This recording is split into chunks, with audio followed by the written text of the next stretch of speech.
ان نیک لوگوں سے مراد وہ لوگ ہیں جنہوں نے اللہ کی عبادت کی ہوگی، رسول اللہ کی پیروی کی ہوگی عز و جل و صلی اللہ علیہ وآلہ وسلم۔ ہمارا عقیدہ ہے کہ سیدنا ابو بکر، عمر، عثمان و علی رضی اللہ عنہم اجمعین وعلیہم السلام اجمعین شفاعت کریں گے، اور ویسے کرنے کے بارے میں احادیث موجود ہیں صحیح مسلم کے اندر۔ ہمارا عقیدہ ہے امام بخاری، امام مسلم یہ وہ لوگ ہیں کہ جو اللہ کے ان اولیاء اللہ میں شامل ہیں کہ جو شفاعت کرنے والے ہوں گے۔ بالکل، ہمیں تو اختلاف آپ کے ان بزرگوں سے ہے جن کے عقیدوں میں شرک ہے، جن کی تعلیمات قرآن و سنت کے خلاف ہیں۔ ہم ان کے بارے میں، ہم تو ان کو بزرگ ماننے کے لیے تیار ہی نہیں ہیں، توہین نہیں کرتے، لیکن چونکہ ان کی کتابیں واحد تعارف ہے ان کا، اور ان کتابوں میں گستاخیاں ہیں، ہمارے ایمان کا تقاضا ہے کہ جن کی کتابوں میں گستاخیاں ہیں اور اس کے علاوہ کوئی ان کا تعارف نہیں ہے، ہم ان کے بارے میں قطعاً انہیں اولیاء اللہ ماننے کے لیے تیار نہیں ہے۔ سیدھی سی بات ہے۔ لوگ پوچھ رہے ہوتے ہیں ہم ان بزرگوں کی قبروں پہ جائیں، تو میں نے پچھلی اتوار کو نا رجوع ریکارڈ کرا دیا اپنا اس کے اوپر۔ میں تو پہلے دسیا جدوں میں رجوع ریکارڈ کراواں نا تو پھر سمجھ لو کہ گل وچ کوئی اور نکل آئی ہے۔ آپ جائیں جس دربار پہ آپ نے جانا ہے، ویسے تو حکم درباروں پہ جانے کا نہیں ہے، قبروں پہ جاؤ تاکہ آخرت کی یاد آئے، صحیح مسلم کی حدیث ہے۔ مزارات پہ جانے نہیں، کیونکہ مزارات تو بنانا ہی غلط ہے، صحیح مسلم کی حدیث ہے۔ میں تمہیں منع کرتا ہوں قبریں پکا کرنے سے، قبروں پر عمارت بنانے سے اور اس پہ بیٹھنے سے۔ ڈائریکٹ بیٹھنا بھی منع ہے اور مجاور بن کے بیٹھنا بھی منع ہے۔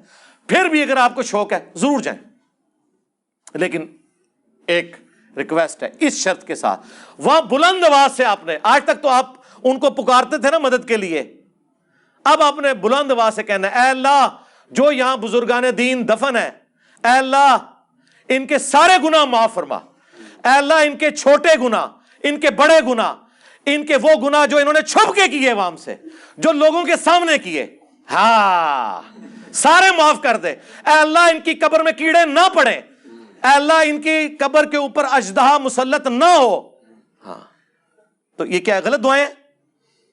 یہ وہ ساری باتیں جو رسول اللہ نے ہمیں فرمائی ہیں، اور جن کی قبروں کے ساتھ یہ نہیں ہونا وہ ستے وچ مدینے صحابہ کرام اور اہل بیت کے بارے میں ہے، باقی تو کسی کے بارے میں نہیں ہے۔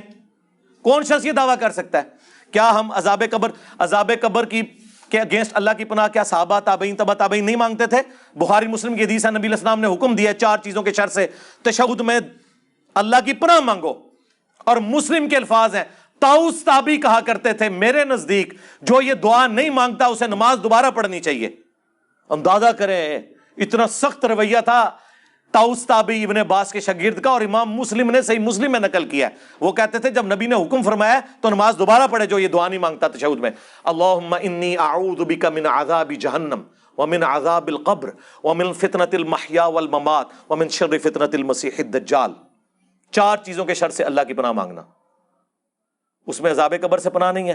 اور یار اگر نبی علیہ السلام عذاب قبر کے اگینسٹ اللہ سے پناہ مانگتے ہیں جو کہ قطعاً جنتیوں کے امام ہیں، تو تواڈے بابے تے شے ہی کوئی نہیں، ان کے اوپر تو کوئی گارنٹی نہیں ہے، کرے نا۔ قرآن میں حکم ہے ربنا اغفر لنا ولاخواننا الذین سبقونا بالایمان، اہل ایمان کی نشانی ہے کہ وہ اپنے سے پہلے جو مر چکے ان کے لیے دعائیں مغفرت کرتے ہیں۔ تو ٹھیک ہے، صحابہ اور تابعین جو صحیح العقیدہ ہیں، جن کے فضائل احادیث کے اندر آئے ہیں، اہل البیت کے فضائل احادیث کے اندر آئے ہیں، ان کے تو درجات کی بلندی کے لیے آپ دعا کریں، لیکن باقیوں کے لیے تو یہ دعا کریں، ان کے لیے بھی ویسے ہی کریں تو کوئی حرج نہیں ہے۔ لیکن اگر کسی کو زیادہ کوئی حیض ہے تو آپ جن کے بارے میں کلیم کیے ہوئے ہیں تو ٹھیک ہے جائیں کریں، ضرور کریں۔ قرآن کی کس صورت میں ہے کہ رب نے کہا کہ نبی ہم آپ کو معجزہ نہیں دیں گے؟ اور قرآن کی کئی ایک صورتوں کے اندر ہے، سورۃ الانعام کے اندر ہے معجزہ ان کا منہ مانگا، سورہ بنی اسرائیل کے اندر موجود ہے۔ پچھلے دنوں میری ویڈیو ریکارڈ ہوئی ہے معجزات اور کرامات کے اوپر، جب مفتی منیب الرحمان حفظہ اللہ تعالیٰ نے میرے خلاف مضمون لکھا دنیا اخبار کے اندر، تو میں نے پھر اس کا جواب دیا۔ اس میں انہوں نے وہ ساری آیات نقل کی ہیں، ویسے انہوں نے یہ آیت ماننی تھی کبھی؟ اپنے بابوں کو بچانے کی خاطر انہوں نے کہا کہ آپ جو کہہ رہے ہو نا کہ جی بابے کیوں نہیں کوئی تخت لاتے یہاں پہ، تو یہ تو کافر بھی حضور کو کہتے تھے، تو اللہ نے فرمایا کہ یہ معجزہ ہم نہیں دیں گے، ہماری مرضی جب چاہیں معجزہ دکھائیں تو ہمارے بابے بھی اس وقت کریں گے جب اللہ چاہے گا۔ تو میں نے کہا رکو ذرا، صبر کرو، آپ کا بابوں کے بارے میں عقیدہ نہیں ہے، آپ تو کہتے ہیں بابوں کی ڈیوٹیاں لگی ہوئی ہیں، اور جب چاہیں